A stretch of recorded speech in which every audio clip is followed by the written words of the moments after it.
Hey fellow Nevillers, here we are back again with a personal share. Day 41, yay! Now, I've got my nose in, well, it's a back to front copy for you guys, Awakened Imagination. I see there's a foreword in the front of this, 1954. I love to read the forewords because generally with Neville and his books there's a foreword which always gives me a smack. An empowering smack at that. It says, awakened imagination, the power which makes the achievement of aims, the attainment of desires, inevitable. And that's what we want, an inevitable ending to our wish and our desires. Now, a coach instructed us this morning in class that we would be going through Chapter 5 of this fabulous book called The Coin of Heaven. It's important. I would call this lecture or this book from Neville one of the fundamentals. We must get to grips with the Coin of Heaven chapter. Personally, in my journey, I'm right here trying to rein in my inner conversations which are running from a state of consciousness that I no longer wish to have. So that's enough of that ranting and raving. Let me read you what it says in here. This is one of my favourite paragraphs from Neville. They all are, but this one's important today.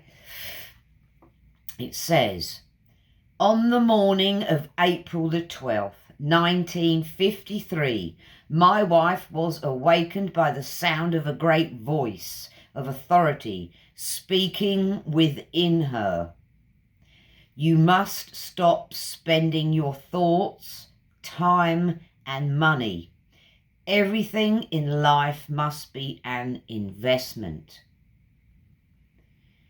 Then Neville gives us a fabulous description of what wasting, squandering, and investing are. This is what we need to pay attention to, fellow Nevillers.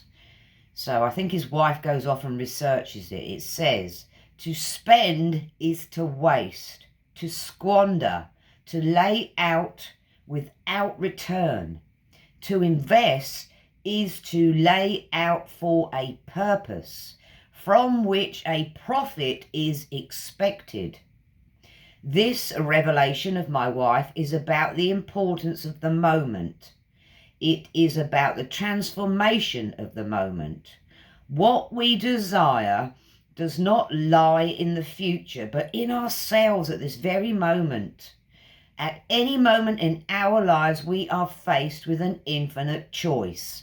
What we are and what we want to be. And what we want to be is already existent, but to realize it, we must match our inner speech and actions to it. There's the big, what can we call that, bombshell of a line.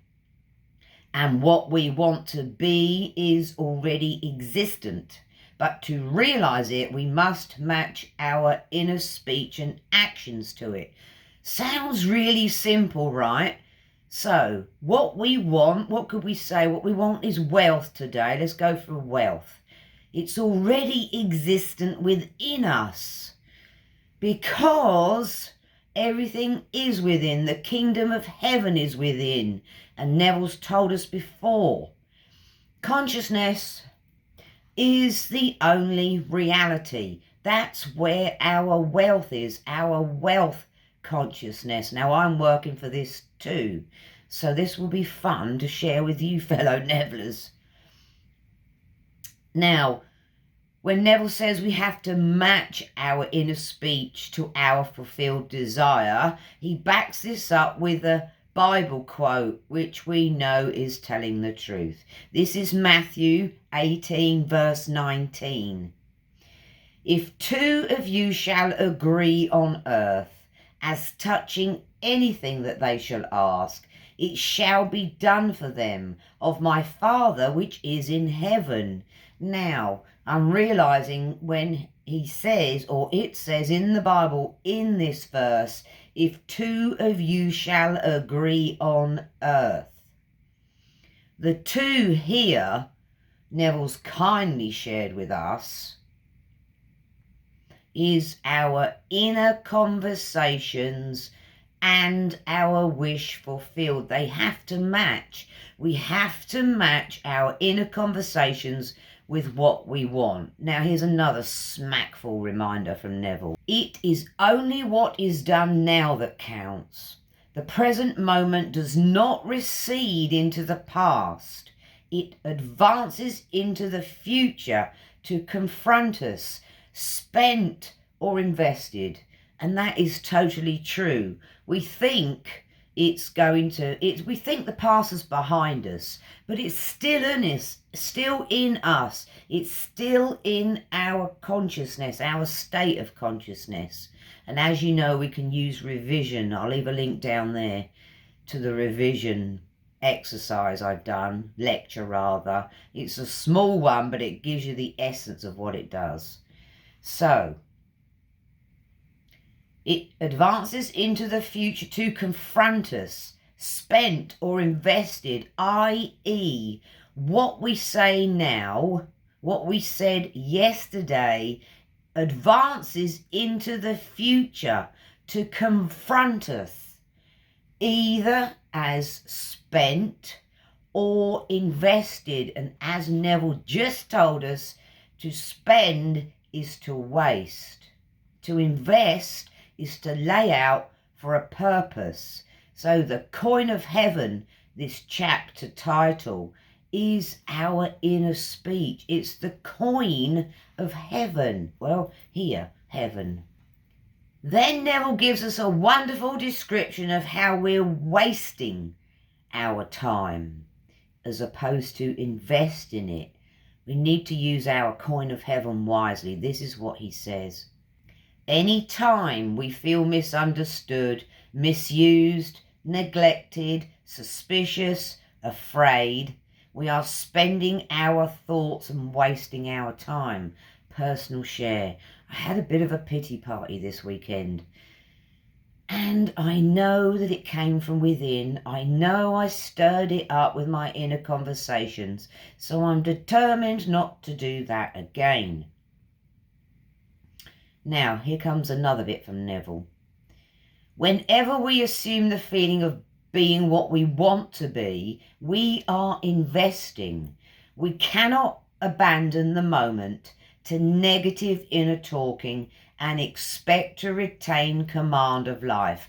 And that's exactly what I did at the weekend. I'm sharing all my business and my drama.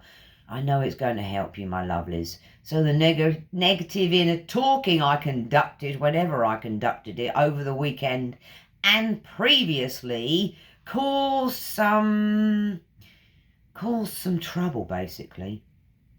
So like Neville says, we can't abandon ourselves to the moment of negative inner talking and expect to retain command of life. Before us go the results of all that is seemingly behind. Not gone is the last moment, but oncoming. Neville backs this up with another Bible quote. Let me read it to you, fellow Neville's. It's Isaiah 55, verse 11.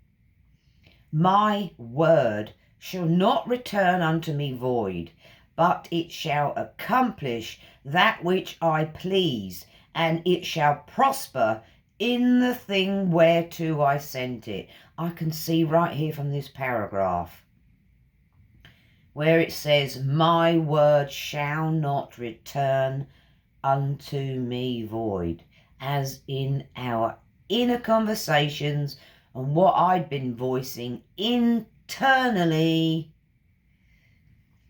it accomplished what I pleased, which wasn't my wish fulfilled. It was negative stuff.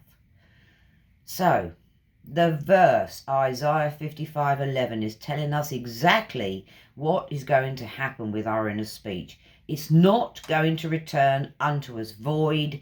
It's going to prosper in the thing whereto I sent it, and it will accomplish that which I please. Well, fellow Nevillers, I think that's enough drama and business shit for today. We'll be coming back to this chapter. It's only 9 pages long, but as with anything that Neville writes, it takes many readings and a little understanding to get the gist of what it is, because we forget, and he tells us that a lot too, how forgetful generic man is, and we both know this. I'm sure you've forgotten. I know I do. Anyhow, fellow Nevillers, the moral of the story today in this chapter is be investing with your words. Don't be having the pity party like I did, because it's going to come back and bite you. Let me say this nicely. It's going to come back to find you. Because what we say is not behind us, it's coming towards us in the future. Big reminder there, fellow Nevillers. Feel free to leave a comment. I'll elaborate some more on this lecture, because there's bunches in it, just like there is always in Neville's works. Thank you, Neville. Big fat kiss, because you know I'm going to blow you some love up here. Because after all, I am love. You are love. Let's radiate it and shine that light. Bye, guys.